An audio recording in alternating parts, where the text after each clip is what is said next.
सानिया को स्कूल से छुट्टियां हो चुकी थीं। इस बार सानिया की एक ही जिद थी कि छुट्टियां गुजारने मामू के घर जाना है। उसके मामू दूसरे शहर में रहते थे और सानिया का घर एक गांव में था, इसलिए उसे शहर जाने का बहुत ज्यादा शौक था। सानिया अपने वालिदैन की इकलौती बेटी थी, तो उसके वालिदैन भी उसकी हर बात मानते थे। वो लोग शहर जाने के लिए घर से निकल गए थे। गांव से शहर तक का रास्ता तकरीबन 1 घंटे का था, इसलिए सानिया ने कार में अपने साथ खाने पीने का सामान भी रख लिया था। तकरीबन अभी आधा घंटा ही गुजरा था कि सानिया को नींद आ जाती है और वो गाड़ी में ही सो जाती है। शोर की आवाज से उसकी आंख खुलती है। वो देखती है गाँव के सामने लोगों का बहुत ज्यादा रश था। वो देखती है गाड़ी के सामने लोगों का बहुत रश होता है, जिसकी वजह से सारी गाड़ियां रुक जाती हैं, क्योंकि इतने सारे रश की वजह से वो आगे नहीं जा सकती थी। सानिया के मामा पापा गाड़ी से उतरकर उस भीड़ की तरफ जाते हैं ताकि देख सके कि आखिर मामला क्या है। सानिया भी उनके पीछे उतरकर चलना शुरू कर देती है। जैसे ही वो लोग उस भीड़ के पास पहुंचते हैं तो सामने 2 लोगों की लाशें पड़ी हुई होती हैं। वो लाशें 2 नौजवान लड़की और लड़के की होती हैं, जिनके गले पर चाकू से वार किया गया होता है और शायद कातिल ने बचने के लिए इन लाशों को बीच सड़क पर फेंक दिया था। थोड़ी देर बाद वहाँ पुलिस भी आ जाती है, जो इन लाशों का मुआयना करने के बाद इनको अपने साथ ले जाती है। सानिया भी ये सब कुछ अपनी आंखों से देख रही होती है। अचानक सानिया की नजर लाश के पास पड़ी हुई एक रिंग पर पड़ती है। सानिया चुपके से वो अंगूठी उठा लेती है। वो अंगूठी बहुत ज्यादा खूबसूरत होती है। वो उसके बारे में अपने पेरेंट्स को भी नहीं बताती, क्योंकि वो जानती थी कि अगर उनको पता चल गया कि ये लाश की अंगूठी है तो वो फौरन उससे लेकर अंगूठी को फेंक देंगे। थोड़ी देर बाद उनका सफर दोबारा शुरू हो जाता है। आधे घंटे बाद वो लोग मामू के घर पहुंच जाते हैं। मामू उनका बहुत अच्छे से इस्तकबाल करते हैं और उनके लिए खाने पीने का खास एहतमाम किया जाता है। रात हो चुकी थी। खाना खाते ही वो सब लोग अपने कमरे में चले जाते हैं। सानिया भी अपने कजन के साथ उसके कमरे में आ जाती है। थोड़ी देर बाद उसकी कजन सो जाती है, मगर सानिया को नींद नहीं आ रही होती। वो खामोशी से अंगूठी निकालकर देखने लगती है।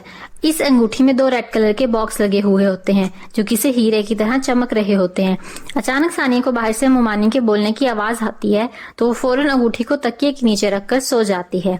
सुबह उठते ही सब मिलकर नाश्ता करते हैं और घूमने जाने का प्लान बनाते हैं, लेकिन सानिया जाने से इनकार कर देती है।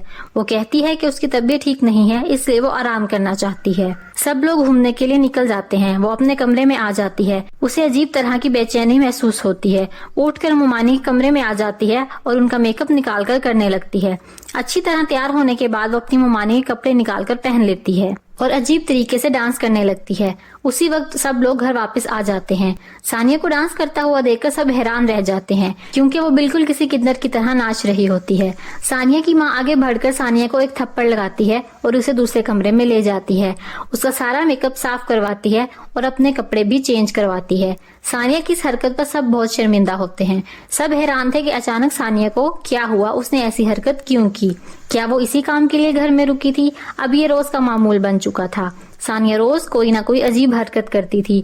कभी किसी का मेकअप उठाकर करने लगती थी और कभी किसी के कपड़े उठाकर पहन लेती थी। सानिया की मामा उसकी इन हरकतों की वजह से बहुत ज्यादा तंग थी। एक दिन वो सानिया को इस सब की वजह से बहुत ज्यादा मारती हैं, इतना कि सानिया बेहोश हो जाती है। वो सब उसको लेकर जल्दी से अस्पताल जाते हैं। थोड़ी देर बाद सानिया को होश आ जाता है। डॉक्टर सानिया के हाथ में से एक अंगूठी निकालकर उसके घर वालों को दे देते हैं। वो अंगूठी देखते ही सानिया की मामा को हादसा याद आ जाता है। वो बाकी सबको भी बताती है कि उन्होंने यही अंगूठी एक लाश के पास पड़ी हुई देखी थी। हो सकता है सानिया ने चुपके से वो अंगूठी उठा ली हो। सानिया के पापा वो अंगूठी लेकर उस हादसे वाली जगह पर जाते हैं। वहाँ उस दिन जो लोग मौजूद होते हैं वो उनसे उन लाशों के बारे में पूछते हैं। वो लोग सानिया के पापा को बताते हैं कि वो लाश एक लड़के और एक किन्नर की थी। वो लड़का उस किन्नर से बहुत मोहब्बत करता था। उसके घर वालों को जैसे ही पता चला, वो उस लड़के को लेकर दूसरे शहर में चले गए, मगर उस लड़के ने इस किन्नर का पीछा नहीं छोड़ा और एक दिन ये दोनों घर से भाग गए। घर वालों ने इनका बहुत पीछा किया और मिलते ही इन दोनों को जान से मार दिया। भला हमारे मुआशरे में एक लड़के और किन्नर की जोड़ी को कैसे कबूल किया जा सकता था? तब सानिया के पापा को सारी कहानी समझ आ जाती है। वो समझ जाते हैं कि उनकी बेटी के अंदर इस वक्त एक किन्नर की रूह है, इसी वजह से वो ऐसी हरकतें कर रही है। वो घर आकर सानिया की मामा को भी सब कुछ बताते हैं। सानिया की मामा को अपने रवैये पर बहुत शर्मिंदगी होती है कि उन्होंने बगैर कुछ जाने अपनी बेटी को इतना मारा। सानिया के पापा वो अंगूठी लेकर उस किन्नर की कब्र के पास दफना देते हैं। ऐसा करते ही सानिया बिल्कुल ठीक हो जाती है। अब वो लोग बाकी की छुट्टियां बहुत अच्छे से गुजारते हैं और मुख्तलिफ जगहों पर घूमने जाते हैं। सानिया को बिल्कुल याद भी नहीं होता कि उसके साथ क्या हुआ था, क्योंकि इस वक्त वो उस अंगूठी के जेर असर थी और घर वाले भी उसे कभी ना बताने का फैसला करते हैं।